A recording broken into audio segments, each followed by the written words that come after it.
जैव विविधता अति क्षेत्र हॉटस्पॉट के बारे में निम्नलिखित कथनों पर विचार करें। इसको अति क्षेत्र या फिर तप्त स्थल भी कहते हैं हॉटस्पॉट को, ठीक है, लेकिन आप इंग्लिश में ही इसे यूज करेंगे हॉटस्पॉट। तो बायोडाइवर्सिटी के बारे में कौन कौन सा कथन सही है, इसको जरा सा पढ़ के बताओ आप मुझे। और वो पूछ रहा है कि इनमें से कौन कौन से कथन सही हैं। बहुत ही साफ और अच्छा सवाल है, यूपीएससी के पैटर्न के हिसाब से एग्जाम में पूछा जा सकता है। बहुत ही शानदार सवाल है। जरा बताओ इसका आंसर। गुड मॉर्निंग सभी को। तो सवाल हमेशा की तरह इसका आंसर अमित के द्वारा दिया गया है, एक का डी। डी मतलब all of the above statements are correct. ये बात भी सही है, हो भी सकता है ऐसा आंसर। चलो ठीक है, कोई बात नहीं है, सवाल मैंने आपको बताया नहीं है, लेकिन आप इसका आंसर आप बताओ, फिर मैं बताता हूँ इसका आंसर क्या होगा। सभी लोग आंसर दें, दिल से दें और दिमाग से दें। दिल से इसलिए देना है ताकि आपको गलत हो जाए तो लगे कि क्यों गलत है, और दिमाग तो यूज होना ही चाहिए। तो बी आंसर भी इसका सही मान रहे कुछ लोग। मैं बिल्कुल ठीक हूं। Good morning good morning good morning good morning. ठीक है, तो अगर आप कल की क्लास में थे तो कल हमने क्या पढ़ा था, पोल्यूशन वाला चैप्टर थे सारे, प्रदूषण वाला पूरा खत्म कर दिया था हमने। तो उसके बाद आपकी जिम्मेदारी बनती है कि आप घर में पोल्यूशन वाला चैप्टर को पूरा आप सॉल्व कर लें एनवायरमेंट इकोलॉजी में। ठीक है, तो पहला सवाल है इसमें, the term biodiversity hotspot is coined by Norman Myers. तो ये तो एक क्या है, फैक्चुअल चीज है कि नॉर्मन मेयर्स के द्वारा इस शब्द को गढ़ा गया, इस शब्द की रचना की गई। क्या ये बात सही है? बिल्कुल बात सही है, ये बात बिल्कुल सही है। नॉर्मन मेयर्स के द्वारा इसको पब्लिश किया गया, या मतलब बताया गया। कौन सा? Biodiversity hotspot. ठीक, अब एक सवाल इसमें सबसे पहले आता है कि बायोडाइवर्सिटी का मतलब क्या है। तो समझो कि एक वर्ड दिया है उसने बायोडाइवर्सिटी, आने वाले सवाल में आपको मदद मिलेगी। बायो मतलब लाइफ, बायो का मतलब क्या होता है? जीव, जैव, जैव विविधता। तो बायो का मतलब होता है लाइफ यानी जिंदगी, लाइफ। और डाइवर्सिटी मतलब विविधता। तो जैव विविधता का मतलब होता है तो डाइवर्सिटी इन लाइफ, जो लाइफ है, जो जीवन है, उसमें विविधता कितनी है। तो आप समझ गए होंगे। अब विविधता कई प्रकार की हो सकती है, जैसे इंसानों की विविधता है ना, तो हम जेनेटिक रूप से अलग अलग हैं, तो जेनेटिक बायोडाइवर्सिटी हो जाएगी। ऐसे ही हमारे पास गाय है, भैंस है, कुत्ता है, दुनिया भर की चीजें हैं, जो जानवर हैं, अलग अलग प्रजातियां हैं ना, स्पीसीज जिसको हम कहते हैं। तो ठीक है, प्रजाति विविधता है। ऐसे ही बहुत सारे, कहीं पर जंगल है, कहीं पर घास है, कहीं पर डेजर्ट्स है, इकोसिस्टम है, तो वो इकोसिस्टम की विविधता हो जाएगी। यानी जहां भी जिसमें भी जीव है, चाहे वो प्लांट हो, चाहे एनिमल्स हो, चाहे हम लोग हों, उनकी जो वैरायटी है, उसका जब आप स्टडी करते हो, उसको जब आप देखते हो, तो उसको हम कहते हैं बायोडाइवर्सिटी। सिंपल है, जैव जैव विविधता यानी डाइवर्सिटी इन लाइफ। जीवन में क्या विविधता है। तो जीवन का मतलब हमसे ही नहीं है, जितने भी लोग, आप जितने भी लोग हैं, चाहे कोई भी हो, चाहे लाइकेंस हो, चाहे छोटा छोटा एल्गी हो, चाहे बैक्टीरिया हो, ये सब के सब किस में आते हैं? जैव विविधता में आते हैं। ठीक है, अब उसी जैव विविधता से, ठीक है, तो पहली चीज आप ये समझ गए। अब समझो करो कि बायोडाइवर्सिटी हॉटस्पॉट क्या होता है। तो बायोडाइवर्सिटी हॉटस्पॉट को किसने नाम दिया? ये तो लिया नॉर्मन मेयर्स ने दिया, ये बिल्कुल सही बात है। ठीक, ये दिया उसने। दूसरा सवाल है कि hotspot region must contain at least 1500 species of vascular plants as endemics. वो हिंदी में क्या कह रहा है, इस हॉटस्पॉट में, अति क्षेत्र पढ़ने की जरूरत नहीं, हॉटस्पॉट पढ़ो, स्थानिक या तप्त स्थल पढ़ सकते हो। स्थानिक के रूप में, स्थानिक इंडेमिक्स का मतलब होता है उसी स्थानीय प्रजातियां होनी चाहिए के रूप में संवहनी पौधों की न्यूनतम संख्या 1500 होनी चाहिए। यानी 1500 कम से कम संवहनी पौधे होने चाहिए, वेसिकुलर होने चाहिए। कहां पर? इंडेमिक्स मतलब स्थानीय होने चाहिए। क्या ये बात सही है? अब इसमें आपके दिमाग में आना चाहिए ये क्या होता है और ये क्या होता है। ठीक है, क्या ये बात सही है? ये बात भी बिल्कुल सही है। दूसरा वाला जो स्टेटमेंट है उसमें ये बात बिल्कुल सही कही गई है कि जो 1500 species of vascular plants as endemics. अब देखो यहां पर संवहनी पौधों का क्या मतलब होता है, इसको आप समझो।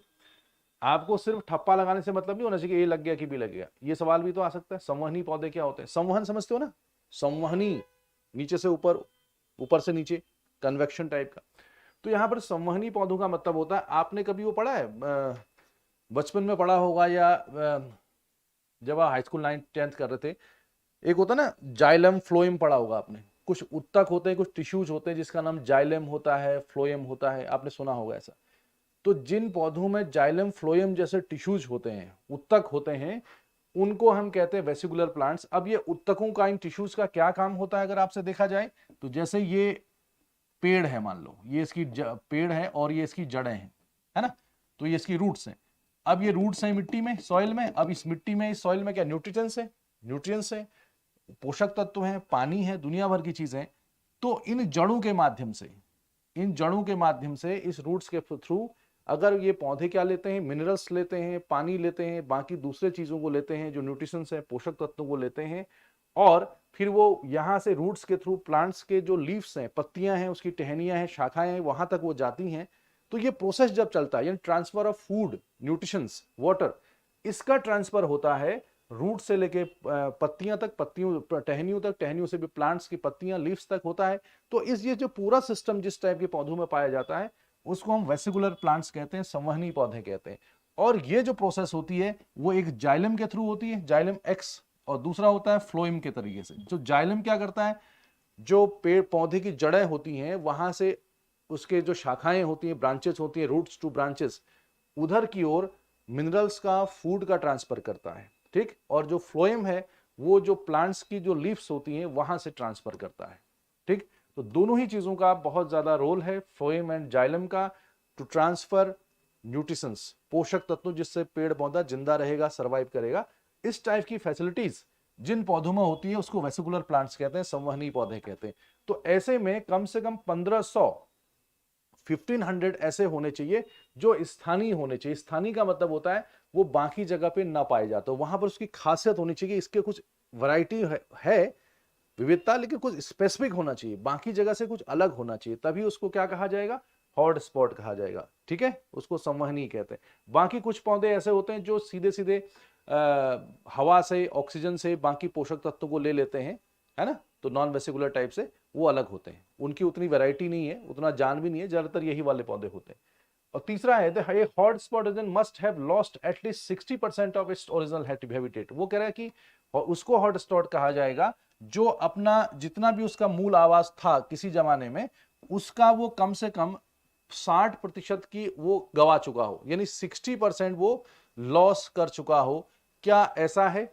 यहां पर थोड़ा सा गड़बड़ कर गया, एटलीस्ट 70% होना चाहिए। कितना होना चाहिए? हॉट स्पॉट की जो डेफिनेशन है, जो क्राइटेरिया है, उसके हिसाब से ऐसा माना जाता है कि हॉट स्पॉट वो क्षेत्र होते हैं, अब ध्यान से, तो मैं क्या करूं, हॉट स्पॉट वो क्षेत्र होते हैं जहां पर एक तो बहुत ज्यादा विविधता होनी चाहिए, इसमें कोई डाउट नहीं है, स्पेसिफिकली काफी ज्यादा डाइवर्सिफाई होना चाहिए, कम से कम 1500 वेसिकुलर प्लांट्स एंडेमिक्स होने चाहिए, स्थानीय 1500 संवहनी पौधे होने चाहिए, वो भी बिल्कुल साथ है, लेकिन साथ में वहां पर डाइवर्सिटी का लॉस भी होना चाहिए, हुआ हो हमारे करतूतों की वजह से, यानी कम से कम 70% वो एरिया जो है अपना जो मूल आवाज था, जो उसका ये है ना, एटलीस्ट ओरिजिनल हैबिटेट का कम से कम 70% वो लॉस कर चुका हो, उसको हॉट स्पॉट कहेंगे। इसका मतलब हॉट स्पॉट एक तो डाइवर्सिटी के हिसाब से बहुत ऊंचे पायदान पे हैं, अपर लेवल पे हैं, अच्छी बात है, लेकिन साथ में वो खतरे में भी हैं, ये भी ध्यान रखना होगा हमें। हॉट स्पॉट का मतलब ये नहीं है कि वहां मजा ही मजा आ रहा है, ये भी एक चेतावनी के तौर पे या अलार्मिंग के तौर पे या अवेयर करने के तौर पे हमें बताया जाता है हॉट स्पॉट के थ्रू कि बेटा ये जो हॉट स्पॉट आप कह रहे हो ये जरूर ऐसे हैं कि जो बायोडाइवर्सिटी के हिसाब से बहुत आगे के हैं, लेकिन उनको खतरा भी हुए और वो अपना मिनिमम 70% हैबिटेट लॉस कर चुके हैं। तो इसका आंसर सी गलत हो जाएगा, तो इसका आंसर होगा फर्स्ट एंड सेकंड। तो मेरी बात है, आप लोगों ने सब सुन लिया होगा वेसिकुलर प्लांट्स के बारे में, जाइलम फ्लोएम के बारे में, ट्रांसपोर्ट करने के काम आते हैं, किसको, ट्रांसफर करने के, मिनरल्स को, पोषक तत्वों को। एक बार मुझे कमेंट कर दो, क्या ये बातें सब आपको पता लग गई? हाँ, 70% होना चाहिए, बिल्कुल सही बात। तो समझ में आ गया ना? और नोट्स जरूर बना लें आप लोग, नोट्स जरूर बनाएं, नहीं तो मामला खराब हो जाएगा। तो पत्तियों से अगर पोषक तत्वों का, न्यूट्रिशंस का प्रवाह बाकी हिस्सों को होगा तो उसको फ्लोएम कहते हैं, और जड़ों से जब बाकी हिस्सों को होगा तो उसको जाइलम कहते हैं। तो जाइलम व फ्लोएम के तरीके से ऐसा होता है। ओके, तो आगे बढ़ा जाए। Very good. अगला सवाल, तो मैंने जो आपको एक्सप्लेन किया अभी, उससे काफी सारे सवाल बन जाएंगे आपके। Which of the following is are included in the term biodiversity? तो बायोडायवर्सिटी में कौन कौन सी चीजें शामिल हैं, ये आपका सवाल है। तो पहला है सभी जीव प्रजातियां और आबादी। क्या ये सही बात है? प्रजातियों के बीच आनुवंशिक भिन्नता, the genetic variation among species. समुदायों और पारिस्थितिक तंत्रों का जटिल संयोजन, जटिल संयोजन, ये हिंदी कम समझ में आती, क्या लिखा है? Complex assemblages of communities and ecosystems. क्या उनके बीच में एक संयोजन है जटिल? ये सवाल आपको आ जाना चाहिए वैसे, क्योंकि मैंने बताया हुआ है आपको अभी ये। तो थोड़ा सा दिमाग लगाएंगे लोग और नोट जरूर करेंगे चीजों को। कोई ऐसा क्रांतिकारी जो भीड़ से अलग हट के चले? सभी का आंसर डी आ रहा है। डी मतलब ऑल ऑफ द अबव, सारे सही हैं। ऐसी बात सही है क्या? हाँ, वेरी गुड, सही है। अगर ये सवाल अगर आप गलत कर देते अभी, अनर्थ हो जाता, क्योंकि मैंने बताया था पहले बायोडायवर्सिटी से पहले, इसलिए मैं जब मैं एक्सप्लेन करूं खास तौर पे पहला सवाल या दूसरा स्टार्टिंग फेज में, तो उसको जरूर बढ़िया तरीके से देखें, उसको नोट डाउन जरूर करें, तब जाके आपके समझ में आना चाहिए। और जब भी आप कोई क्लास करते हो तो उसकी आप ध्यान रखें, तो उसको आप पूरा करें, ढंग से करें। नहीं तो सुबह सुबह, मैंने कल भी आपसे कहा था, या सभी से मैं कहता हूँ कि 10-11 बजे अगर हम मोबाइल पकड़ के ये देख रहे हैं कि यूट्यूब पे क्या चल रहा है, तो हमारी पढ़ाई होने से रही। इसका मतलब हम सही डायरेक्शन में नहीं जा रहे हैं। ये सबसे ज़्यादा प्रोडक्टिव टाइम होता है, इसमें दुनिया के सारे काम हो रहे होते हैं, समझ गए ना? ऑफिसेज अभी खुलते हैं, जितने भी काम होते हैं, हर जगह काम हो रहा है इस समय। तो हम अगर अपना इस टाइम को जाया करेंगे तो बेकार हो जाएगा, इसलिए बढ़िया से पढ़ना है, ठीक है? तो ये बिल्कुल सही बात है। सभी जीव प्रजातियां, इंसान, जनसंख्या, जेनेटिक वेरिएशन, जैसे मेरा डीएनए अलग होगा, आपका अलग होगा, जेनेटिकली हम क्या है, अलग अलग हैं, उसकी वैरायटीज, स्पीसीज में, प्रजातियों में। और कॉम्प्लेक्स, हमारे बीच में, सभी के बीच में क्या है, एक संबंध है जो जटिल है, इसमें तो है ही, ठीक है? तो स्टेटमेंट सारे सही हैं, वेरी गुड आंसर दिया आपने। जैव विविधता के साथ निम्नलिखित कथनों पर विचार करें। तीसरा सवाल है, biodiversity is defined as the variability among living organism from all sources. क्या ये बात सही है? दूसरा है, प्रजातियों के भीतर, प्रजातियों के बीच और पारिस्थितिक तंत्र की विविधता सम्मिलित है। इसमें सब कुछ, कि डाइवर्सिटी किसके बीच में? प्रजातियों के बीच में, ठीक? बिटवीन स्पीसीज एंड इकोसिस्टम, जो प्रजातियां हैं उनमें और जो इकोसिस्टम है उसके बीच में, ये सारा जो डाइवर्सिटी है उन सब को बायोडाइवर्सिटी यानी जैव विविधता में सम्मिलित किया जाता है। ये सवाल भी बहुत इजी है, आप फटाफट आंसर लिखेंगे। बताओ। तीसरा सवाल, कई क्वेश्चन ऐसे होते हैं ना जो फ्लो में सही हो जाते हैं। देखो इसमें फ्लो बन रहा है कि यार हाँ ऐसा तो होना ही चाहिए। भाई इंसान है, क्या मेरा संबंध खाली मेरे से है? नहीं, इंसानों का इंसान से संबंध है, इंसान का पानी से रिलेशन है, इंसान का गाय भैंस से रिलेशन है, इंसान का उससे गेहूं के पत्ते से रिलेशन है, हमारा कुत्ते से रिलेशन है, तो अलग अलग प्रजातियों से रिलेशन है, हमारा जंगल से रिलेशन है, इकोसिस्टम से, हमारा डेजर्ट से भी रिलेशन है, हमारा समुद्र से भी रिलेशन है। तो हर कोई आएगा ना उसमें। तो डाइवर्सिटी मतलब रिलेशन, एक तो स्पीसीज के बीच में और दूसरा जो इकोसिस्टम है उससे हमारा रिलेशन है। और इकोसिस्टम क्या होता है, एनवायरनमेंट क्या होता है, इकोलॉजी क्या होती है, मैंने बहुत बेहतर तरीके से आपको पहली क्लास में बताया था। आप अगर आप नहीं पता आपको तो आप पीछे जाना थोड़ा सा। तो ये बिल्कुल सही बात है, सी आंसर होगा इसका, सही आंसर दिया आपने। नेक्स्ट, जैव विविधता का सबसे महत्वपूर्ण पहलू है। जो जैव विविधता का सबसे महत्वपूर्ण पहलू क्या है? खाना पीना, एस्पेक्ट क्या है? दवाई, इंडस्ट्रियल यूज, पारिस्थितिक तंत्र का रखरखाव, मेंटेनेंस ऑफ इकोसिस्टम। सवाल में थोड़ा सा दम लगाओ, ये आंसर दे दोगे आप फटाफट। चौथा सवाल है, थोड़ा सा दिमाग लगाएंगे तो इसका आंसर आपको मिल जाएगा। थोड़ा सा दिमाग लगाओ। चौथे का कुछ लोग डी आंसर लगा रहे हैं, कुछ लोग सी आंसर लगा रहे हैं। सी और डी में से कौन सा आंसर होना चाहिए? दिमाग से अगर आप लगाओगे, देखो सी आंसर कैसे हो सकता है इसका? जैव विविधता है, उसका इंडस्ट्रियल यूज कैसे होगा? तो सी तो बिल्कुल भी इसका आंसर नहीं हो सकता। आप खाली कंफ्यूज हो सकते हो खाने पीने को लेकर, मेंटेनेंस ऑफ इकोसिस्टम। किसकी बात हो रही? Maintenance of ecosystem. कई बार ऐसा होता है कि जो ज्यादा लंबा लिखा होता है वो आंसर सही होता है, कई बार ऐसा तुक्के भी लगाते थे हम लोग पहले। तो मेंटेनेंस ऑफ इकोसिस्टम नहीं है इसका। मेंटेनेंस ऑफ इकोसिस्टम मतलब कोई भी इकोसिस्टम सर्वाइव करेगा, वो कब करेगा? जब उसमें बायोडायवर्सिटी होगी। जैसे सिंपल चीज है, जैसे आपके पास जंगल है, ठीक है, ये एक जंगल है, ये इकोसिस्टम है। इस जंगल में अगर जो बाघ है, टाइगर है या लायन है या जो बड़े बड़े जानवर हैं जो मांसाहारी हैं, जो वो खत्म हो जाए, इनकी जनसंख्या खत्म हो जाए, तो ये डाइवर्सिटी कम हो जाएगी। अब इनकी संख्या अगर खत्म हो जाएगी तो फिर जो बाकी जो हिरन है या जो बाकी ऐसे जानवर जो शाकाहारी हैं वो ज्यादा मात्रा में पैदा होने लगेंगे। तो शाकाहारी जब ज्यादा हो जाएंगे, वेजिटेरियन ज्यादा हो जाएंगे, तो ये घास और जंगल की पत्तियों को ये खा जाएंगे, तो धीरे धीरे पूरा इकोसिस्टम खराब नहीं हो जाएगा? या फिर ऐसा हो जाए कि जो हिरन है वो कम हो जाए, तो इसका मतलब वो कम हो जाएंगे तो उनको खाने वाले भी क्या हो जाएंगे, और कम हो जाएंगे, क्योंकि वो खाने हिरन पे ही डिपेंड करता है टाइगर कितना होगा। तो अगर इसमें से किसी भी स्पीसीज की पॉपुलेशन में कमी आती है तो डाइवर्सिटी में कमी आएगी, और डाइवर्सिटी में अगर कमी आएगी तो इकोसिस्टम जल्दी से क्या करेगा, कोलैप्स कर सकता है, इकोसिस्टम खराब हो जाएगा। जैसे जंगल हमारे खराब हो रहे हैं, जंगल हमारे उजड़ रहे हैं, जानवर जंगलों से जमीन की ओर आ रहे हैं, उनका इंसानों के साथ कॉन्फ्लिक्ट पड़ रहा है, ये सारी चीजें आप देखते हो ना।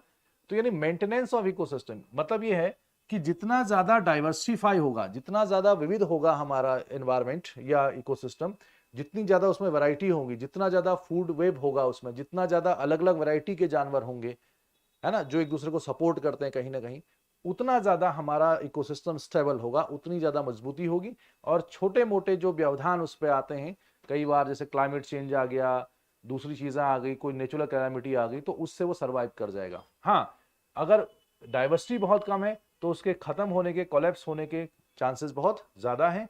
इसलिए आपने आंसर बिल्कुल सही लगाया, answer is D, maintenance of ecosystem. Diversity है तभी तो इकोसिस्टम है। ठीक है, गुड। नेक्स्ट सवाल। सवाल बहुत लंबा जैसा दिख रहा है मुझे, पहले आप जरा पढ़ो तो क्या है ये, पहले इसी को पढ़ो, ये कितना पढ़ने में आपको समझ में आता है।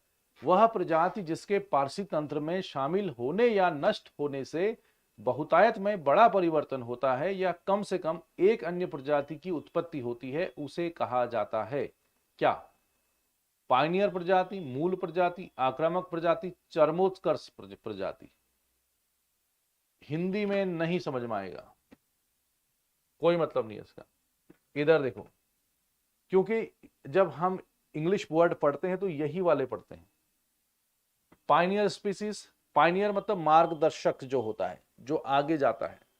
कीस्टोन, ये वर्ड में भी आपने सुना हो, मैंने बताया होगा पहले। इन्वेसिव, जो आक्रमणकारी होता है, मतलब दूसरी जगह चला गया हो। क्लाइमेक्स मतलब चरम समुदाय कहते हैं, इसके बाद फिर कुछ नहीं आगे। द स्पीसीज हुज एडिशन और लॉस, यानी वो बढ़ जाए या वो कम हो जाए तो उसकी वजह से इकोसिस्टम में बहुत बड़े चेंजेस आते हैं या उसको वो लीड करता है। करंट अफेयर्स आप देखते रहो, उसमें चलता रहेगा वो। आप 2026 का एग्जाम दे रहे हो, अच्छी बात है,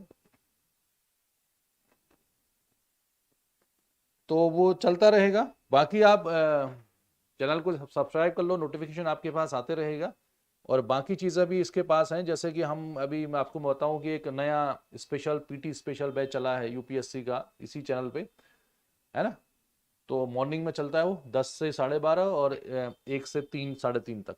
उसमें हिस्ट्री और इकोनॉमिक्स क्लास होती हैं अभी, अब वो खत्म हो जाएंगी तो फिर मेरी ज्योग्राफी और एनवायरनमेंट की क्लासेस लगेंगी उसमें, जो प्री दे रहे हैं इस बार उनके लिए, और जो प्री नहीं भी दे रहे हैं तो वो भी उसको देख सकते हैं। तो इसमें उसके बारे में, उस बैच के बारे में इसी चैनल पे आप थोड़ा वीडियोस को पीछे जाएंगे तो उसमें बहुत सारी नॉलेज आपको मिलेगी।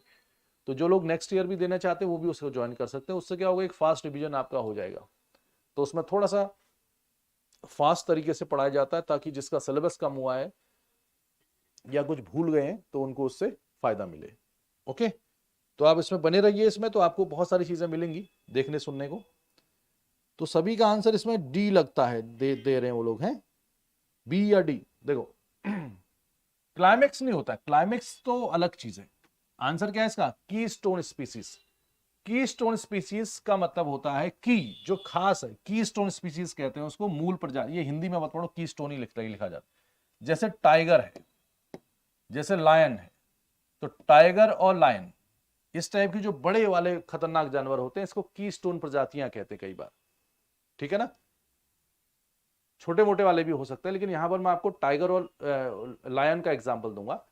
अब मान लो कोई इकोसिस्टम है, इकोसिस्टम है, इसमें बहुत सारे पेड़ हैं, घासें हैं, हिरन है, दूसरे तीसरे कीड़े मकोड़े जानवर हैं। तो इसमें सबसे ज्यादा फर्क किससे पड़ेगा? टाइगर। तभी तो इनके संरक्षण के लिए काम किया जाता है, टाइगर रिजर्व्स बनाए जाते हैं, टाइगर्स को कैसे बचाओ, लायन को कैसे बचाओ, ये सब चलता है ना। कभी सुना आपने कि हिरन को बचाओ? हालांकि हिरन को बचाओ भी है, ऐसा नहीं कि आप हिरन मार दो, ऐसा नहीं है, लेकिन जो हम कोशिश करते हैं टाइगर के लिए, वो कोशिश हम बाकी के लिए नहीं करते। उसका रीजन ये है क्योंकि एक तो इनकी संख्या उतनी ज्यादा होती नहीं है, ये बड़े मुश्किल से पैदा होते हैं। अब टाइगर है जैसे, जो टाइगर एक की स्टोन स्पीसीज होगा कब? इसके होने और ना होने की वजह से ही इस इकोसिस्टम में बहुत बड़े चेंजेस आएंगे। अगर मान लो टाइगर्स की संख्या कम हो जाए और टाइगर्स खत्म होने लग जाए, टाइगर खत्म होने लग जाए या खत्म ही हो गए, तो एक बहुत बड़े एरिया को टाइगर कवर करता है। एक जो टाइगर का एरिया होता है, इन सबका बाघों का अपना अपना एरिया होता है ना, तो इस एरिया में वो चीजों को क्या करता है? बैलेंस करता है, यानी कोई चीज ज्यादा ना हो, कोई चीज कम ना हो, इसका वो ध्यान रखता है। कैसे? अगर एक बहुत बड़ा एरिया है, उसमें 2-4 टाइगर रहते हैं, ठीक, तो वो हिरन को कब खाना है, अब रोज तो खाता नहीं ना टाइगर, ऐसा थोड़ी कि रोज शिकार करना पड़ता है उसको, अपने हिसाब से वो टाइगर को शिकार करेगा उसको, तो उससे हिरनों की जो पॉपुलेशन है वो भी कंट्रोल में रहती है। तो पूरे इकोसिस्टम को क्या करेगा? वो बैलेंस करेगा। तो वो कह रहा है कि उसके होने या ना होने से पारिस्थितिक तंत्र में बहुत बड़ा परिवर्तन आता है। उन प्रजातियों को क्या कहा जाता है? तो उनको कहा जाता है कीस्टोन स्पीसीज। क्या कहा जाएगा? कीस्टोन स्पीसीज, मतलब जो मेन रोल प्ले करता है किसी इकोसिस्टम में, पारिस्थितिक तंत्र में, उसको कहा जाता है keystone. Just like tigers, lion, Siberia tigers होते हैं जैसे, क्योंकि वो एक बड़े एरिया में होते हैं, तो बड़े एरिया में उनकी जो छत्र छाया जिसको आप कहते हो, वो काफी होता है उसका। ठीक है, तो आप ये कह सकते हो उसमें।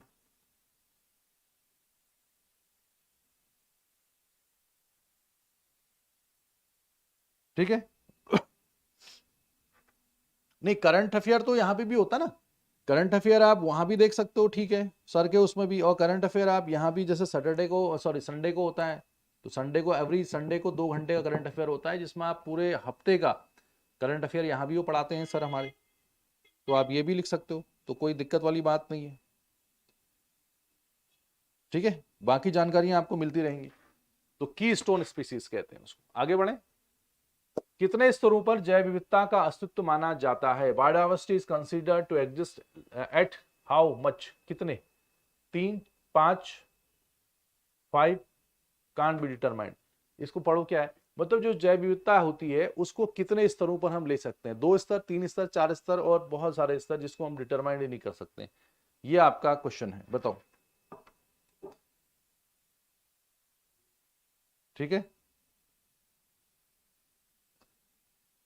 न्यू स्पीसीज का ओरिजिन कैसे हो सकता है? वो तो हिस्ट्री के हिसाब से होगा। हिस्ट्री के हिसाब से मतलब हिस्ट्री, वो हिस्ट्री पॉलिटी वाला नहीं, अलग अलग चीजें। जैसे कोई वायरस ही पैदा हो रहा है कई बार, है ना, तो बहुत टाइम लगता है, नए पेड़ पौधे पैदा होते हैं, आपस में रिएक्शन होता है, बहुत सारी चीजें, तो इसी में तो टाइम लगता है। इसको तो इवोल्यूशन ऑफ लाइफ कहते हैं।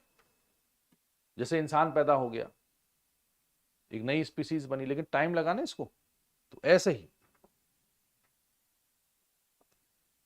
तो इसका आंसर कुछ लोग दे रहे हैं सी, कुछ लोग दे रहे हैं डी, कुछ लोग दे रहे हैं ए। Biodiversity is consider to exist at level, कितने लेवल हो सकते हैं जैव विविधता के? ये सवाल आपको, आपके पास पूछा गया है। तो कितने लेवल हो सकते हैं भाई जैव विविधता के? नहीं, कीस्टोन के होने ना होने से बहुत फर्क पड़ेगा ना। वो क्या करेगा? जनसंख्या को मेंटेन करेगा, कि दूसरा कितना है, क्या है। जैसे हिरन कितने पैदा हो रहे हैं, नहीं हिरन कितने पैदा होंगे, तो हिरन दूसरे चीजों पर डिपेंड करेंगे। तो पूरे सिस्टम की कितनी पैदावार हो रहा है, कौन कितना पैदा होगा, इसको जो मेन जो हैंडल करेगा, कौन करेगा? कीस्टोन स्पीसीज, ये मतलब है उसका। तो उसका जो प्रभाव है वो बाकी जानवरों से ज्यादा होगा, ये मतलब होता है उसका। ठीक है, ऐसा नहीं कि कोई बाघ मर गया तो तुरंत हिरनों की संख्या तुरंत बढ़ जाएगी, ऐसा नहीं। ये डिपेंड करेगा और इसमें टाइम लेगा धीरे धीरे, ये मतलब होता है उसका। 3 स्तरीय, इसका आंसर क्या है? 3। इसका आंसर है 3। आप लोगों ने क्या दिया था? ए आंसर दिया था किसी ने? चलो नहीं भी दिया था कोई। 3 स्तरीय होता है। कैसे? एक तो होता है जेनेटिक, मैंने कई बार यूज भी किया था ये वर्ड, मैंने बोला भी था ना ये। एक तो क्या हो सकता है, जीन्स में हमारी वैरायटी है, बायोडाइवर्सिटी है। दूसरा स्पीसीज वैरायटी। अब मैं इसको पूरा एक्सप्लेन नहीं कर रहा हूं, क्योंकि ये सवाल आएगा अभी इसके बाद, फिर आप इसको करोगे तब। स्पीसीज मतलब प्रजातियों में विभिन्नता होती है। जैसे मैं इंसान हूं, कोई जानवर है, कोई पेड़ है, कोई मगरमच्छ है, ऐसे स्पीसीज विविधता, प्रजातियां। और तीसरा होता है इकोसिस्टम, यानी इकोसिस्टम की विविधता, इकोसिस्टम की विविधता मतलब कहीं पर जंगल है, कहीं पर डेजर्ट्स है, कहीं पर मैरीन क्लाइमेट वो है,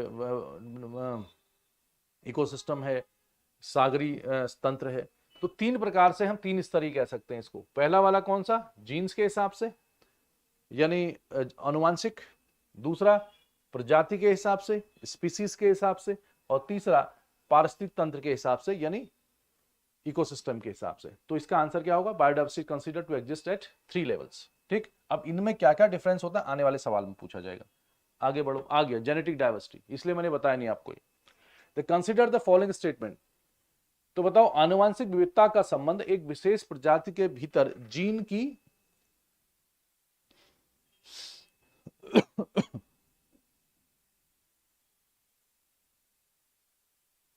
बताओ आनुवंशिक, मैं इसको कभी कभी ना खुद से पढ़ के आंसर की देखो। कई बार क्या होता है कि जब हम प्री एग्जाम दे रहे होते हैं या हम नए नए होते हैं तो हमें से पूरा पढ़ने में ही हमारी दिक्कत हो जाती है, हमारा कंसंट्रेशन ही नहीं होता कि हम तीनों को पढ़ सकें। इसको पढ़ते तो इसको याद नहीं रहता, ये पढ़ते तो याद नहीं रहता। तो जब भी आप कहो पहले इसको पढ़ो, फिर ऑप्शन देखो, फिर दोबारा देखो। सही करने का तरीका यह है कि कौन कौन सा कथन सही है, एक बार ऑप्शन भी पहले देख लेना चाहिए। एग्जाम की बात कर रहा हूं, हालांकि यहाँ पर आप जब आपको सीखने से ज्यादा मतलब है। 7th का डी आंसर दे रहे हैं कई लोग, और कुछ लोग इसका सी भी आंसर दे रहे हैं, डी एंड सी। डी का मतलब all of the above statements true हैं। इसको पढ़ोगे तो आपको बिल्कुल आ जाएगा जी है सवाल। मैंने बताया हुआ ये सवाल, कहीं ना कहीं मैंने हिंट दिया है आपको। ये कई बार मैं आनुवंशिक विविधता, प्रजाति विविधता और स्पीसी कम्युनिटी डाइवर्सिटी और इकोसिस्टम एक ही बात है। कम्युनिटी बोलो या इकोसिस्टम वाला बोलो, बात एक ही है। ठीक है, ये तीनों चीजें जो अभी मैंने बताई थी वही है ये सवाल। तो इसका आंसर क्या होगा, ठीक है देखो ये तो ठीक है। जेनेटिक डाइवर्सिटी क्या है, with variation genes with particular species. Particular species मतलब एक विशेष प्रजाति। विशेष प्रजाति क्या हो सकता है, ह्यूमन हो सकता है कि नहीं हो सकता बताओ, यानी इंसान। आपका डीएनए दूसरे का, तीसरे का, हर कोई क्या अलग अलग है। तो जेनेटिक क्या है, वैरायटी डाइवर्सिटी है। तो एक प्रजाति, मानव एक प्रजाति है, इसमें भी इस मानव प्रजाति में हर किसी का जीन्स अलग अलग है, डीएनए अलग अलग है, तो इसको आनुवंशिक विविधता कहेंगे, जेनेटिक डाइवर्सिटी। क्लियर हो गया।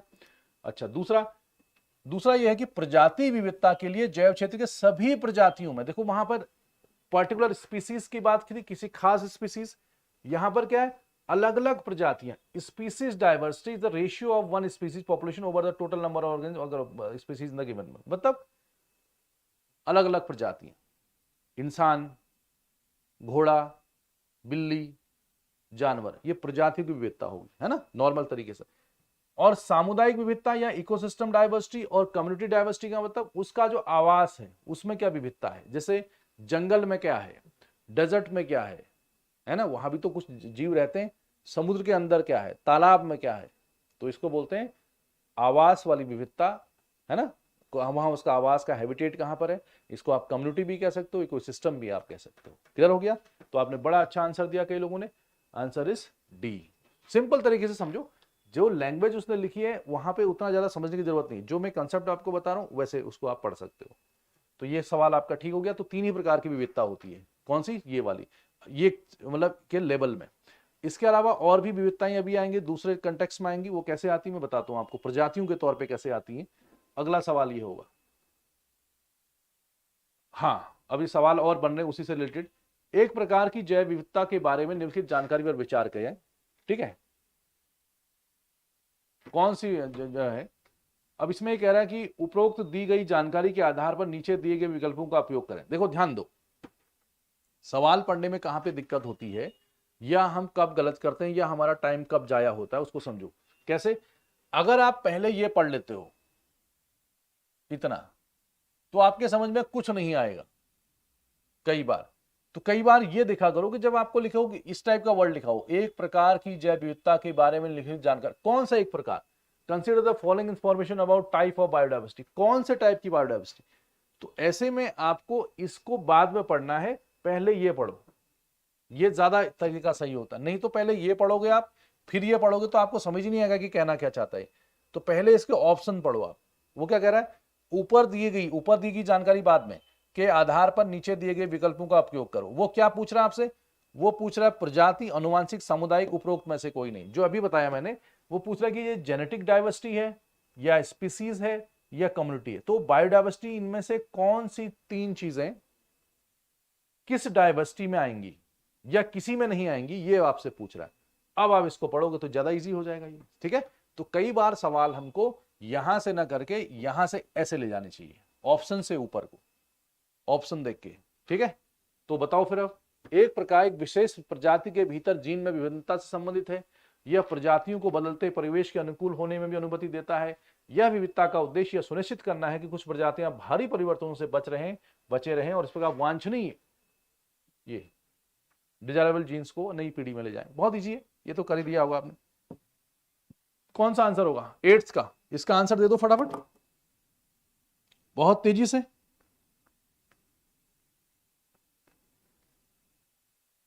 ए वाले का क्या आंसर होगा? अब आंसर आप भले ही आप जो भी दो इसका, लेकिन ध्यान दो कि जो जेनेटिक डाइवर्सिटी वो आपको पूरे तरीके से समझ में आ जाए, या कोई दूसरा। तो आंसर इतने कम क्यों आ रहे हैं? 8th का कौन सा? ओके, वेरी गुड, बिल्कुल सही बात है। देखो एक ही होगा क्योंकि खुद ही लिखा है उसने जेनेटिक जीन्स में। देखो अब होता क्या है, ये सवाल तो आपका ए है, तीनों स्टेटमेंट इसके लिए सही है। तो समझो पहले जेनेटिक डाइवर्सिटी को समझो, इसमें क्या कहना चाह रहा हो। एक सवाल आएगा, अगर ये सवाल आता है देखो कि मैंने कहा कि हमारे अंदर जीन्स में जितनी ज्यादा वैरायटी होगी, हम जितने अलग अलग टाइप के लोग होंगे या प्रजातियां होंगी, उनको सरवाइव करने में उतनी ही आसानी होगी। मेरी बात ध्यान सुनो, जेनेटिक डाइवर्सिटी जितनी ज्यादा होगी वो प्रजातियां उतनी ही ज्यादा सरवाइव करेंगी। अगर कभी कोई दिक्कत भी आ जाए तो, जैसे उसको ऐसे समझो, इंसानों के तौर पे भी देख सकते हो, लेकिन इंसानों का हमें उतना जल्दी समझ में नहीं आता। अब इंसानों में भी क्या होता है, कई बार कुछ लोग ज्यादा सरवाइव करते हैं, कुछ कम करते हैं। तो इंसान पे मत जाओ अभी, क्योंकि हमने वो फेज नहीं देखा इंसान का, या हम देखना नहीं चाहते। आप इस पे चले जाओ, राइस, आप मैंगो पे चले जाओ, आप व्हीट पे चले जाओ, मतलब किस पे? पेड़ पौधों पे चले जाओ। राइस की वैरायटी एक ही होती कि अलग अलग होती है, ये बताओ। जो आप धान बोते हो, धान एक प्रजाति है, ठीक है, पौधों की। तो धान की जो प्रजाति है किसी सिंगल स्पीसीज में, क्या उसका जीन्स सारे धान का एक ही होता है कि अलग अलग होता है? धान कितने किस्म का होता है? कोई सरबती कह रहा है उसको नॉर्मली, कोई कह रहा है कि बासमती है। हालांकि ये तो हम जो नॉर्मली बोलते हैं वो है, लेकिन जो केमिकल तरीके से जो साइंटिस्ट लोग एग्रीकल्चर वाले समझते होंगे वो तो अलग अलग होगा। तो धान भी कई टाइप का होता है, सरसों बहुत अलग टाइप का होता है, जेनेटिकली मॉडिफाइड भी होता है सरसों जो हमने बनाया है ना ऐसा। तो सरसों की भी वैरायटी है, गेहूं की भी वैरायटी है। तो अब आप ये बताओ, अगर अलग अलग वैरायटी का धान होगा या अलग अलग वैरायटी का गेहूं होगा, तो उसके सरवाइव करने के चांसेस ज्यादा होंगे। अब सरवाइव करने के चांसेस ज्यादा कैसे? फॉर एग्जाम्पल, अगर आपसे कहा जाए कि ग्लोबल वार्मिंग हो रही है, देखो सवाल पूछा जाएगा आपका, जैसे आपसे कहा जाए कि ग्लोबल वार्मिंग हो रही है या भूमंडलीय तापन बढ़ रहा है, तो हम लोग कहते हैं कि कुछ ऐसे फसलें उगाई जाएं या कुछ ऐसे फसलों को इजाद किया जाए जो ज्यादा तापमान में भी सरवाइव कर सकें, या कम वर्षा को सरवाइव कर सकें, जिंदा रह सकें, या सूखे में भी वो पैदा हो सके। ऐसे सुनने में आता है। तो ऐसा क्यों कहा हमने? धान तो एक ही होना चाहिए था, नहीं तो धान में भी क्या है, राइस में भी क्या है, वैरायटी है। तो कुछ सरवाइव ज्यादा पानी में कर सकते हैं, कुछ कम पानी में भी कर सकते हैं, कुछ बारिश को सहन कर सकते हैं। जैसे मैंग्रोव्स है, मैंग्रोव फॉरेस्ट है, तो मैंग्रोव फॉरेस्ट का जीन्स अलग अलग है। वो जो लवणीय पानी है, सॉल्टी वाटर है, उसको सर्वाइव कर लेता है। कल मैंने पढ़ाया था, आपको याद है। तो ऐसे में जितनी ज्यादा वैरायटी होगी स्पीसीज में, वो सर्वाइव ज्यादा करेंगे, चाहे वो क्लाइमेट चेंज हो या फिर कोई और प्रॉब्लम, प्राकृतिक आपदाएं आ जाए। तो पहला वाला तो बिल्कुल सही बात है, ये तो ठीक है। दूसरा वो कह रहा है कि it also allows species to adopt changing environments, यानी पर्यावरण कैसे कैसे चेंज हो रहा है उसमें उनको, अगर जीन्स में वैरायटी होगी, अलग अलग होंगे, तो वो भी परिवर्तन होता रहता है, तो उनको सरवाइव करने की क्षमता क्या होगी, ज्यादा बढ़ेगी। तो अगर आपको इकोसिस्टम को ज्यादा लंबा चलाना है, सरवाइव कराना है, उसको स्टेबल करना है, उसको उथल पुथल से बचाना है, तो आपके अंदर जेनेटिक डाइवर्सिटी जितनी ज्यादा होगी, अनुवांशिक रूप से आप उतना ही ज्यादा बेहतर परफॉर्म करोगे। तीसरा है, the diversity aims to ensure that some species survive drastic changes. वो कह रहा है कि ये जो जीन्स की डाइवर्सिटी है, यानी जीन जितने विविध होते हैं, यह इस बात का इसका प्रभाव पड़ता है कि अगर कभी कोई बहुत बड़ा मेजर चेंज आ जाए, तो कुछ जीन्स जो होते हैं वो एक पीढ़ी से दूसरी पीढ़ी में जो जाते हैं वो सरवाइव कर जाते हैं। तो उनके सर्वाइवल की जो पावर है वो ज्यादा होती है। वो कह रहा है ना कि ये इस विविधता का उद्देश्य यह सुनिश्चित करना है कि कुछ प्रजातियां भारी परिवर्तनों से बचे रहें और इस प्रकार वांछनीय जीव वंशाणु को आगे बढ़ा सकें। सिंपल सी बात है, जैसे हमारे पास पहले पूंछ हुआ करती थी, इंसानों के पास पहले पूंछ थी, याद है ना, हमारा बाबा कौन था, बाबा हमारे चेहरा बड़ा था, दांत बड़े थे, अजीब टाइप के हम थे पहले, खूंखार टाइप के। तो धीरे धीरे चेंज आया ना हम पे, होमोसेपियंस तो आज का है, उससे पहले कोई दूसरा था। तो ये सब क्या है, धीरे धीरे चेंज आ रहा है। तो सर्वाइव किसने किया, जो ज्यादा फिट बैठा इन्वायरमेंट के हिसाब से। तो एक पीढ़ी से दूसरी पीढ़ी में जीन्स का जाना, कुछ चले जाते हैं जो खास होते हैं, कुछ नहीं जाते हैं। जो जाते हैं तो वो डिपेंड करता है, उससे प्रभाव पड़ता है कि आपकी जो साइकिल है या जो आपका जो दौर है आगे बढ़ने का वो कितना बढ़ेगा। क्या मेरी बात सभी को समझ में आई? तो आंसर क्या होगा इसका, ए। तो आप पूरा समझ गए ना चीजों को। सवाल सिर्फ ये नहीं आएगा कि यही 3 चीजें लिख दी और आपने ये आंसर लगा दिया। सिर्फ सवाल तो ये भी आ सकता है, क्लाइमेट चेंज हो रहा है या दूसरा चीजें हो रही हैं, तो इसमें कौन सी डाइवर्सिटी है जो सबसे ज्यादा इंपॉर्टेंट आपको होगी। तो आंसर क्या होगा, जेनेटिक डाइवर्सिटी। ओके, नेक्स्ट सवाल। बहुत कुछ लिखा हुआ है इसमें, देखो। बीटा और गामा अल्फा प्रजातियों की समृद्धि के बारे में निम्नलिखित कथनों पर विचार करें। ठीक है, अब ये प्रजातियों की संख्या, प्रजातियों का एक कम्युनिटी से दूसरी कम्युनिटी में जाना और टोटल जो डाइवर्सिटी का ओवरऑल देखना, इनको हम 3 अलग अलग पार्ट्स में फिर से बांट सकते हैं, जिसमें एक बीटा होता है, एक गामा होता है, एक अल्फा होता है। तो वो कह रहा है कि बीटा जो डाइवर्सिटी है उसमें कौन कौन सी चीजें सही हैं, गामा में कौन सी हैं। तो इससे आप समझ जाओगे थोड़ा सा। ये बीटा है, ये अल्फा है और ये गामा है। तो जरा पढ़ के बताओ। ये सवाल अगर आपको आ गया तो ठीक, नहीं आया तो मैं बता दूंगा, आप चिंता न करो। थोड़ा सा लंबा है, पहले पढ़ के देखो इसको क्या कहना चाह रहा है। और बहुत उससे पढ़ना है, किससे, दिमाग से। दिमाग से मतलब आपको पता चलना चाहिए कि क्या है ये। आया किसी का आंसर या बेहोश है सब? किसी को आता है ये क्या होता है? बहुत टफ है ये काम, इतना इजी नहीं है। चलो जो भी है इसका आंसर मैं बता देता हूं आपको। फिर भी मैंने इसलिए सिर्फ आपसे कहा कि आप पहले पूरा पढ़ना सीखो, कॉन्सेंट्रेट करना सीखो चीजों को, उसके बाद ज्यादा सही रहता। देखो मैं इसको बता देता हूं आपको क्या है ये। इसको हम पढ़ लेते हैं थोड़ा सा अपने हिसाब से, ठीक है। पहले मैं इसको ऐसे बता देता हूं आपको क्या है। देखो, बीटा विविधता एक विशेष क्षेत्र या पारिस्थितिक तंत्र के भीतर विविधता को संदर्भित करती है और सामान्य तौर पर उस विशेष परिस्थिति तंत्र में प्रजातियों की संख्या द्वारा व्यक्त की जाती, प्रजातियों की संख्या द्वारा व्यक्त की जाती है बीटा बायोडाइवर्सिटी। क्या ये सही बात है? नहीं, ये सही बात नहीं है। ये सही बात क्यों नहीं है?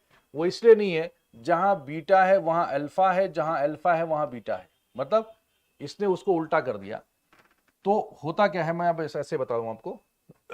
देखो,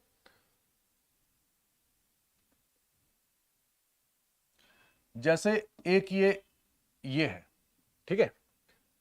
अब इसमें ऐसे सोचो कि इसमें एक पेड़ है, ठीक है, ये एक पेड़ है और इसमें एक टाइगर है, एक टाइगर है इसमें, है ना, बाघ है।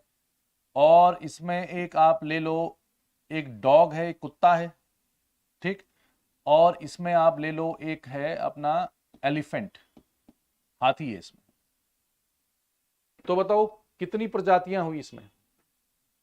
इसमें कितनी प्रजातियां? उस पे मत जाओ, जो आपने सवाल का आंसर दिया उस पे मत जाओ। आप ये बताओ इसमें कितनी प्रजातियां हैं। मैंने कहा एक पेड़ है, एक टाइगर है और एक डॉग है, एक एलिफेंट है। कितनी प्रजातियां हुई? कितनी प्रजातियां हैं टोटल? 4 है ना। तो ये है 4 प्रजातियां, टोटल 4। इसी को अल्फा डाइवर्सिटी कहते हैं। इसी को क्या बोलते हैं? Alpha diversity. याद हो गया? नहीं तो वैसे याद नहीं होता, गड़बड़ा जाएगा मामला। यानी नंबर ऑफ स्पीसीज, कितनी प्रजातियां हैं, वो होता है अल्फा बायोडाइवर्सिटी। अलग अलग कितनी है, तो इसको हम क्या बोलते हैं? अल्फा। याद हो गया? Number of species. देखो अब इसका क्या होगा फिर, देखो क्या लिखा है, इसको पढ़ो यहां से। विशेष क्षेत्र या पारिस्थितिक तंत्र के भीतर विविधता को संदर्भित करती है। कोई पारिस्थितिक तंत्र उसके अंदर कितनी विविधता, उसको सामान्य तौर पर उस विशेष पारिस्थितिक तंत्र में प्रजातियों की संख्या यानी प्रजातियों की संख्या द्वारा व्यक्त की जाती है। तो प्रजातियों की संख्या नंबर ऑफ स्पीसीज कितनी है? 4। तो ये इसको अल्फा डाइवर्सिटी कहते हैं। इसको क्या बोलते हैं? Alpha diversity. याद हो गया होगा सभी को। अच्छा, अब दूसरा सवाल देखो, इसके पीछे चलते हैं। दूसरा क्या है, इसको पढ़ेंगे आप, ये याद हो जाना चाहिए मियां, ध्यान देना।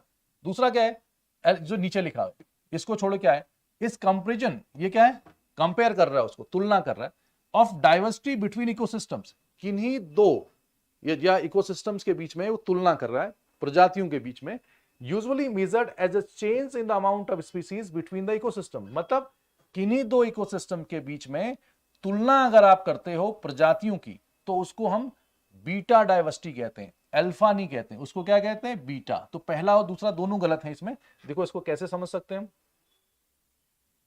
अब मैं यहां पर एक इकोसिस्टम बना देता हूं इसमें, ठीक है, एक दूसरा वाला है, ठीक। अब इस दूसरे वाले में हम कह रहे हैं कि भैया ऐसा है कि इसमें एक पेड़ है, इसमें क्या है, एक पेड़। अब इसमें हमने कहा एक पेड़ है, ठीक है, और मैंने इसमें कहा कि इसमें एक वो है आपका पेड़ है, एक इसमें टाइगर है, एक टाइगर है, और दूसरा इस पे एक है आपका टाइगर के अलावा एक रैबिट है, खरगोश है, इसमें एक रैबिट है। और दूसरी चीज, रैबिट के अलावा हम ये भी इसमें कह सकते हैं कि एक रैबिट के अलावा एक और जानवर लाओ, कोई कौन सा जानवर लाओगे आप रैबिट ला गए, आप पेड़ ला गए, आप ट्री ला गए, और एक जानवर कोई और ले आओ आप, जिसको हम कह रहे हैं कि इस पे ये सोच लो डॉग ही ले लेते हैं, डॉग, कुत्ता, इसमें भी एक कुत्ता है। तो इसमें देखो, इसमें टोटल कितने हैं, 4, ये अल्फा बायोडाइवर्सिटी है। दूसरे में कितने हैं, 1 2 3 4। इसकी भी जो बायोडाइवर्सिटी है अल्फा वाली, वो भी कितनी है, 4, इसकी भी 4 ही है, कोई दिक्कत वाली बात नहीं है, 4 उसमें 4 इसमें। लेकिन जब हम इनके बीच में तुलना करेंगे, कंपेयर करेंगे, तो उसको बीटा डाइवर्सिटी कहेंगे। इसको क्या कहेंगे, जब किन्हीं दो पारसी तंत्रों के बीच तुलना होगी तो उसको हम कहेंगे बीटा डाइवर्सिटी। अब बीटा डाइवर्सिटी में वो होंगे जो अलग हों, डाइवर्सिटी मतलब अलग, जो विविध हों। तो इसमें विविध कौन कौन से हैं, ये आपको ध्यान देना है। तो इसमें विविध कौन कौन से हैं, ये आपको ध्यान देना है। देखो, इसमें पेड़ है, ट्री है, इसमें भी ट्री है, तो ये नहीं माना जाएगा। इसमें टाइगर है, इसमें भी टाइगर है, नहीं माना जाएगा। इसमें डॉग है, इसमें भी डॉग है, दोनों जगह क्या है, डॉग है। लेकिन इसमें क्या है, एलिफेंट है, इसमें क्या है, रैबिट है। तो ये अलग है, ये अलग है कि नहीं, तो दो ये अलग है, ये यहां नहीं है और ये यहां नहीं है। तो इसकी जो बीटा डाइवर्सिटी होगी वो कितनी होगी, 2।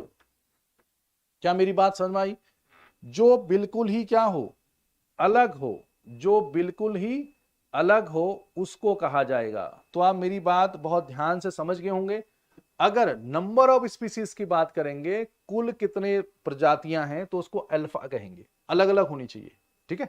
अगर यहां पर एक ट्री और हो जाता तो नहीं माना जाएगा, फिर तो एक ही बार गिनेंगे उसको, 1 2 3 4, काउंटिंग एक ही बार होगी, 2 का एक साथ नहीं होगा, एक ही गिना जाएगा। यहां पर भी कितनी, 1 2 3 4। लेकिन जब बीटा कहेंगे तो इन दोनों के बीच में हम तुलना करेंगे, तो तुलना करेंगे तो इसमें डाइवर्सिटी, विविध कौन है, तो एक तो यहां पर आपने देखा होगा, एक तो एलिफेंट यहां नहीं है, दूसरा रैबिट यहां नहीं है, तो 2 ही तो नहीं है ना, बाकी ये यहां है, ये यहां है, ये यहां है। जो कॉमन है वो नहीं लिया जाएगा, जो नहीं कॉमन है वो लिया जाएगा। तो बीटा डाइवर्सिटी कितनी होगी, 2। क्या मेरी बात आप समझ गए? ठीक है। जो अब देखो क्या कह रहा है वो, पीछे आओ, वो कह रहा है कि कंपैरिजन, तुलना करना है of diversity between the ecosystem, विविधता कितनी है। अब जो इस इकोसिस्टम में है वो दूसरे इकोसिस्टम में भी है, तो विविधता कहां हुई, विविधता तो नहीं हुई ना।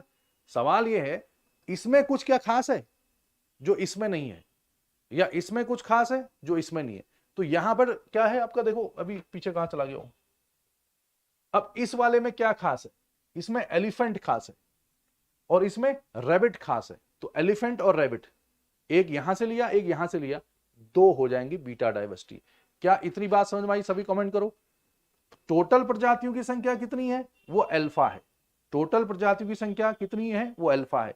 दोनों में विविधता कितनी है, दो इकोसिस्टम को अगर आप कंपेयर करते हो तो फिर कितना हो जाएगा, बीटा हो जाएगा। क्या इतनी बात समझ में आई सभी को? एक बार सभी लोग कंपेयर करेंगे। क्लियर? ठीक है ना? विविधता मतलब चेंज। ठीक है, ओके, क्लियर है ना? अब रही बात तीसरी, गामा। रही बात किसकी? गामा की बात कर रहे हैं। अब देखो गामा में क्या कह रहा हूं, ये सवाल नहीं तो अभी ऐसे समझ में नहीं आता, बहुत टफ है ये। गामा क्या कह रहा है? Gamma diversity is a measure of overall diversity for different ecosystem within a region. वो कह रहा है कि गामा डायवर्सिटी एक वो डायवर्सिटी है जो विभिन्न पारिस्थितिकी में, प्रणाली में बहुत सारे हो सकते हैं, समग्र विविधता का एक उदाहरण है। सारी जितने भी इकोसिस्टम्स हैं उनमें समग्र में जो विविधता है, एक इकोसिस्टम, 2, 3, 4 जितना भी आप लेते हो, उनमें जो विविधता है उसको गामा कहते हैं। उसको क्या कहते हैं? गामा कहेंगे। अब इसका मतलब ये हुआ कि देखो ऐसे, अब अगर मैं एक बात करूं आपसे, ये ऐसा है तो DERO ऐसे हो गया ये। अगर हम मान लो एक और बना देता हूं, मैं यहां पे एक और बना देता हूं, ठीक है? अब ये बताओ, एक मैं और बना देता हूं और मैं यहां पे लिखता हूं, यहां पे भी पेड़ है। अब आप बताना है मुझे, ये एक पेड़ है, ठीक है? और मैं यहां पे लिख देता हूं कि यहां पर एक टाइगर है, यहां पर भी क्या है, टाइगर है। और मैं कह देता हूं कि यहां पर टाइगर के साथ साथ एक वो है आपका क्या कहते हैं उसको,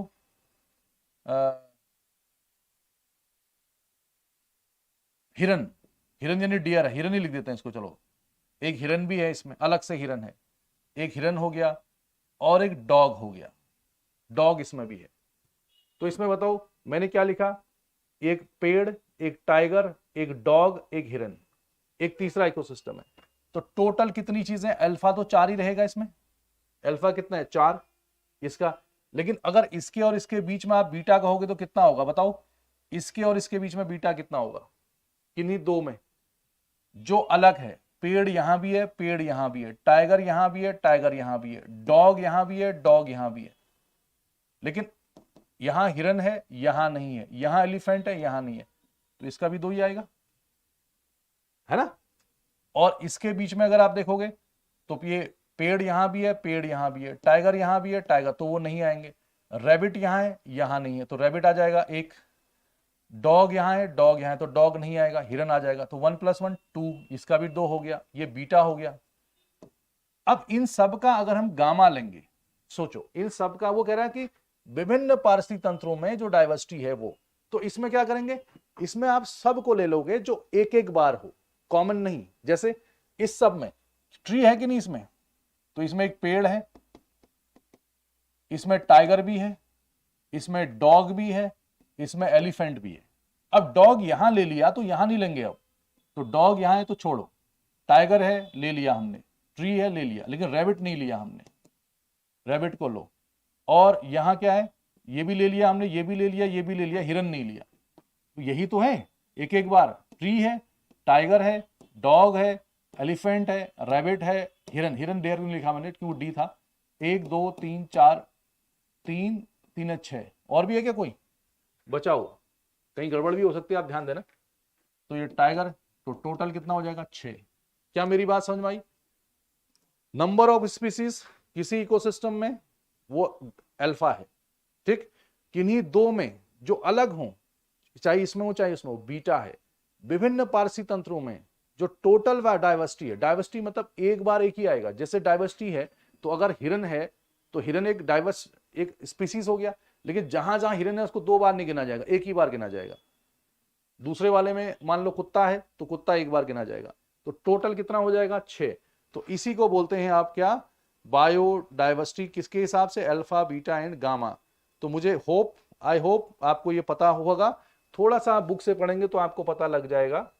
अगर आप पीछे आते हैं देखो, तो ये क्या कह रहा है, तो इसमें सी वाला आंसर सही होगा। Only gamma diversity is major of overall diversity for different ecosystem with in. ये बात समझ में आवे कि ना आवे? ठीक है ना? आगे बात, ठीक है। गुड, आपने आंसर दिए हैं थोड़े थोड़े करके, ये अच्छी बात है। तो आगे बढ़े। तो आज हमारे सवाल थोड़े कम हुए, उसका रीजन आप समझ गए, तो समझने वाली चीजें थी। प्रजातीय विविधता के संदर्भ में शून्य किसको का दर्शाएगा? बहुत अच्छा सवाल है, ये फैक्चुअल सवाल है। कब हम कहेंगे कि कोई विविधता जीरो है, स्पीसीज डाइवर्सिटी जीरो है? कब? जब अनंत प्रजातियों की विविधता हो, जब केवल एक ही प्रजाति हो, जब कोई भी प्रजाति नहीं हो, इनमें से कोई नहीं। जीरो बायोडाइवर्सिटी वर्ड कब आएगा? जीरो डाइवर्सिटी वर्ड कब आएगा? ये आपका सवाल है, जीरो डाइवर्सिटी वर्ड कब आएगा? मैं बता देता हूं, इनफाइनाइट। जब प्रजातियां बहुत ज्यादा हों जिसको हम ढंग से गिन नहीं पा रहे हैं, तो उसको हम कहते हैं क्या? जीरो डाइवर्सिटी कहते हैं। उल्टा है इसमें, ठीक है? बहुत ज्यादा एक स्पीशीज होगी तो एक ही डाइवर्सिटी कहेंगे उसको, और जब नहीं है तो नहीं है फिर, ठीक है? तो जीरो नहीं कहते, इसको वन कहते हैं, infinite biodiversity.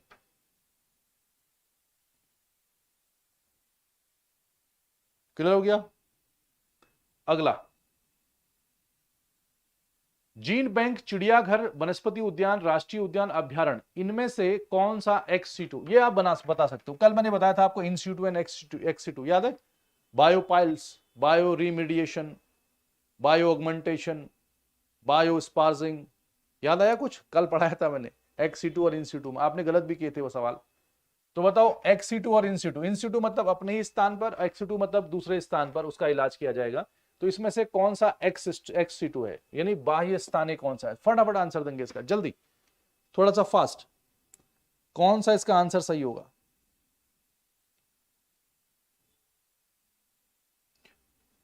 Gene banks, zoo, aquaria and botanical gardens, national parks and sanctuaries, कौन सा एक्स-सी2 होगा? एक्स-सी2 का मतलब हुआ अपने मूल स्थान से, जहां वो पैदा हो रहा है, उससे दूसरी जगह पे उसको ले जाना, वहां पर उसका संरक्षण करना।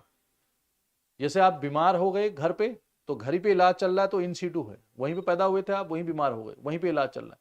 लेकिन अगर आप हॉस्पिटल ले जाया जाएगा आपको, तो एक्स-सी2 हो जाएगा। उसी हिसाब से मैंने कल बताया था आपको। आपका आंसर है इसमें 11 का बी और 11 का ए आंसर दे रहे हैं कई लोग। हे भगवान, हे ईश्वर, हे परमपिता परमेश्वर,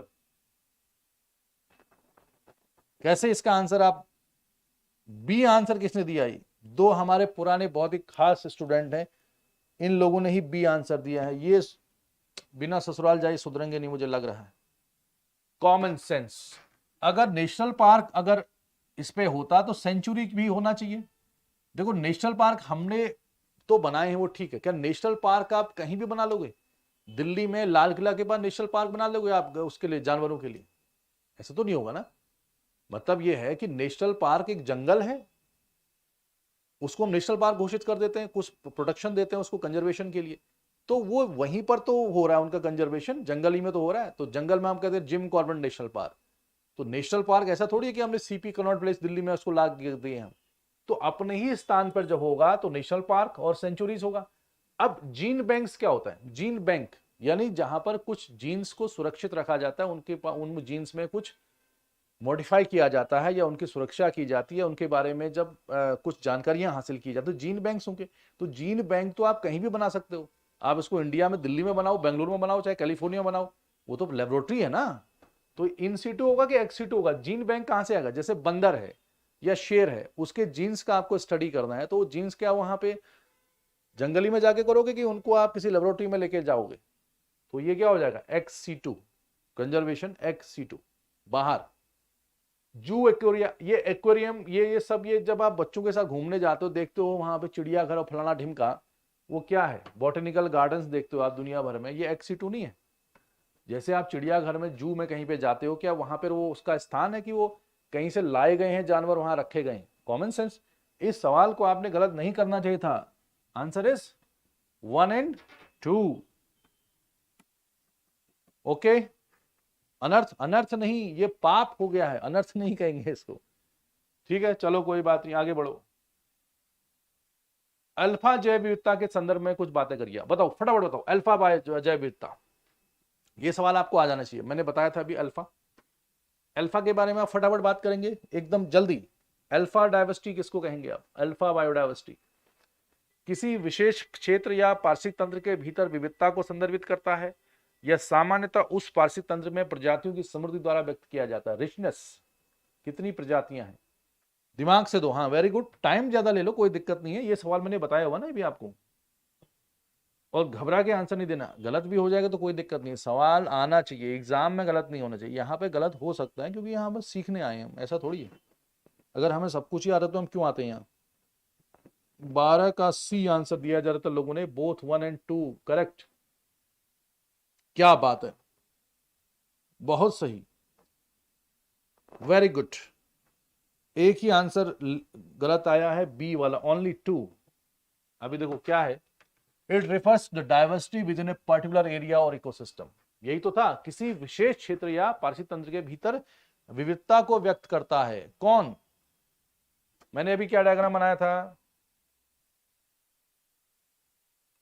किसी विशेष क्षेत्र के अंदर विविधता को व्यक्त करता है। किसी विशेष क्षेत्र, उसने कंपेयर नहीं किया, विशेष क्षेत्र के अंदर विविधता को व्यक्त करता है। विशेष क्षेत्र ये है, इसमें विविधता क्या है, पेड़ है, टाइगर है, डॉग है, एलिफेंट है, तभी तो विविधता 4 हुई। तो पहला स्टेटमेंट क्या हो जाएगा, सही, किसी विशेष क्षेत्र में। ठीक है, अच्छा दूसरा सवाल क्या है, usually express richness in the ecosystem. Richness मतलब प्रजातियों की समृद्धि, सही तो कह रहा हूं। रिचनेस मतलब कितनी ज्यादा प्रजातियां हैं, 4 प्रजातियां हैं कि 10 हैं। जितनी ज्यादा प्रजातियां होंगी उतना रिच होगा इकोसिस्टम। और कितनी प्रजातियां हैं ये अल्फा दिखाता है, कितनी, 4 हैं कि 10 हैं कि 8 हैं किसी एक इकोसिस्टम में, इसी को तो अल्फा कहते हैं, नंबर ऑफ स्पीसीज। ठीक है, तो दोनों ही सही है, बिल्कुल सही बात आंसर दिया आपने। ठीक है ना, तो जिनका गलत हुआ है वो ध्यान दें थोड़ा सा, क्यों गलत हुआ है, अब दोबारा गलत नहीं होना चाहिए, मतलब एग्जाम में नहीं होना चाहिए। ओके नेक्स्ट, निम्नलिखित में से कौन एक क्षेत्र के अंदर विभिन्न पारिस्थितिक तंत्रों की समग्र विविधता को मापता है। पारिस्थितिक तंत्रों की समग्र विविधता, इंग्लिश में पढ़ो, diversity for the different ecosystem within region. इसका आंसर बताओ, इसका भी आंसर दो। आपको यहाँ पे जो एमसीक्यूज करवाए जाते हैं वो रैंडम नहीं करवाए जाते। रैंडम का मतलब ये नहीं कि बाबर भारत कब आया, फिर दूसरा सवाल है मणिपुर की सीमा किसको मिलती है, तीसरा सवाल है अनुच्छेद 25 में क्या होता है। ये कोई एमसीक्यू थोड़ी है, पागलपन नहीं, ये वनडे एग्जाम में काम करता है, या फिर आप टोटल पढ़ चुके हो तब वो काम करता है। यहाँ पर स्टेप बाय स्टेप है, ये क्लास जैसी है आपकी, तो इसलिए मैं कहता हूँ नोट्स हमेशा बनाया करो। तो आपने ये जो आंसर दिया है 13 का, ये आपने जो आंसर दे रहा हूं मुझे BC, ये किसका था, 12 का था कि 13 का, मैं 13 वाले का पूछ रहा हूं, आप दोबारा से लिखना 13 का कौन सा आंसर दे रहे हो आप। 13 का answer, which of the following measures the overall diversity for the different ecosystem within a region. Confusion की सीमाएं बढ़ती जाएंगी क्या।